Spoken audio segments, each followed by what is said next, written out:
Hello, hi everyone. Welcome to my channel my story vlogs by Rajini. So ఇదొచ్చేసి ఈరోజు పొద్దున vlog అనమాట. ఈరోజు మా బాబు birthday. So evening vlog, birthday vlog అయితే చిన్నగా అలా గుర్తుండిపోవాలని ఈవినింగ్ వ్లాగ్ తీశాను. సో మార్నింగ్కి సంబంధించిన బ్లాగ్ నేను ఆల్రెడీ మీరు రీసెంట్ వీడియోస్లోనే చూడొచ్చు. దీనికంటే ముందు అదే వ్లాగ్ ఉంటుంది. సో ఖచ్చితంగా ఆ వీడియో అయితే చూడండి. సో మా బాబు బర్త్డే రోజు అయితే మేము పొద్దున పెళ్ళికెళ్ళేసి వచ్చి ఆల్మోస్ట్ ఇంటికొచ్చేసరికి 3:30 అలా అయిపోయింది. 3:34 అయింది. తర్వాత బాబుకి తినిపిచ్చేసి పడుకోబెట్టేసి మేము కూడా పడుకున్నాము. పడుకొని లేసేసరికి టైం 7 అయిపోయిందనమాట. సో అప్పటిదప్పుడు హడావిడిగా అపార్ట్మెంట్లో పిల్లల్ని పిలిచి డెకరేట్ చేసినాం అనమాట. ఇంట్లో ఉన్న వాటితోనే సింపుల్గా డెకరేషన్ చేసేసినాము. సో ఫస్ట్ బర్త్డే మరీ అసలు కేక్ కటింగ్ చేయించకుండా కూడా ఎట్లా అని చెప్పేసి ఇక సింపుల్గా ఇంట్లో అయితే చేసేసినాం. ఉన్న ఐటమ్స్ అవన్నీ ఏమైతే ఉన్నాయో వాటితోని అండ్ కొన్ని తెప్పించుకొని అయితే అలా డెకరేట్ చేసేసినాము. అండ్ ఇది సమ్మర్ సీజన్ కదా, మేము ఆ డెకరేట్ చేసిన కొంచెం డెకరేషన్ కూడా ఫ్యాన్ వేసేసరికి గాలికి ఎగిరిపోతున్నాయి. ఫ్యాన్ గాలికి ఎగిరిపోతున్నాయి. సో ఫ్యాన్ బంద్ చేస్తే బయట నుంచి డోర్లో నుంచి వచ్చే గాలికి అంతే ఎగిరిపోతూ ఉన్నాయి. సో అపార్ట్మెంట్లో పిల్లలు అందరూ వచ్చారు. ఆల్మోస్ట్ 25 మెంబర్స్ వరకు వచ్చారు. సో ఇంట్లోనే సింపుల్గా అలా బర్త్డే అయితే సెలబ్రేట్ చేసుకున్నాము. సో ఏది హడావిడిగా చేసుకోలేమంట. సో ఇంత సింపుల్గా చేసుకుంటున్నాం కాబట్టి మా మమ్మీ వాళ్ళని కానీ మా అత్తయ్య వాళ్ళని కానీ ఎవరిని పిలవలేదు. సో మేమే పొద్దునుంచి పెళ్ళిళ్ళు ఆల్మోస్ట్ 3 డేస్ నుంచి మేము కంటిన్యూగా తిరుగుతూనే ఉన్నామన్నమాట.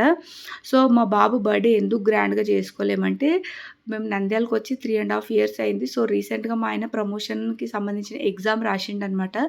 సో మా ఆయనకి ప్రమోషన్ వచ్చింది. కాకపోతే మాకేంటంటే జాయినింగ్ డేట్ మా బాబు బర్త్డే టైంలో వస్తుంది అన్నట్టు తెలిసిందనమాట. సో అందుకే అప్పుడు మళ్ళీ మా బాబు బర్త్డే చేద్దామని అనుకున్నాం. బట్ జాయినింగ్ డేట్ అప్పుడే ఉంటే గనక మళ్ళీ అక్కడ ఏ ప్లేస్లో ట్రాన్స్ఫర్ అవుతుందో తెలీదు. మళ్ళీ అదే టైంలో జాయినింగ్ డేట్ లాంటిది అట్లా ఉంటే మాత్రం బర్త్డే కోసం మనం ముందే ప్రీ ప్లాన్గా ఉంటాం. అన్నీ బ్యాంక్వెట్ హాల్ మాట్లాడుకోవడం కానీ ఫుడ్కి సంబంధించి అన్నీ ప్రిపేర్డ్గా ప్లాన్తో ఉంటాం. సడన్గా అదే డేట్ రోజు అదంతా పడితే మళ్ళీ బిస్కెట్ అయిపోతుంది అని చెప్పేసి అనుకొని ఇక ఫైనల్లీ లాస్ట్ ఒక 1 వీక్ 10 డేస్ ముందు ఇంకా బర్త్డే వద్దు అని చెప్పేసి అనుకొని ఫస్ట్ బర్త్డే వద్దు ఇంకా అని చెప్పేసి క్యాన్సిల్ చేసేసుకున్నాం బర్త్డేకి. సో మొత్తానికి మా ఆయనకి ప్రమోషన్ వచ్చింది. అదైతే బాగుంది. సో ట్రాన్స్ఫర్ కూడా ఎక్కడికి కాలేదనమాట. సో మా ఆయనకి నంద్యాలలోనే రిటెన్షన్ చేశారు. సో నంద్యాలలోనే ఉంటున్నాం అనమాట మేము ఇంకా.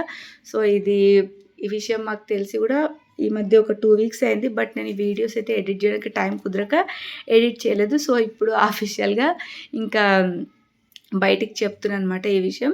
సో మా ఆయనకి ప్రమోషన్ వచ్చి నంద్యాలలోని రిటెన్షన్ అయింది. సో ఇంకా నెక్స్ట్ ఇయర్ గ్రాండ్గా చేద్దామని అనుకున్నాం. సో ఇంట్లో వరకే సింపుల్గా చేసుకున్నాం. సో అపార్ట్మెంట్లో పిల్లల్ని అలా మాకు తెలిసిన ఒక సార్ని, మాకు నంద్యాలలో గాడ్ ఫాదర్ టైప్ అనమాట, సార్ని వాళ్ళ వరకు వచ్చారు. సో ఇంట్లోనే సింపుల్గా బర్త్డే సెలబ్రేట్ చేసుకున్నాము. సో హడావిడి ఏం లేకుండా.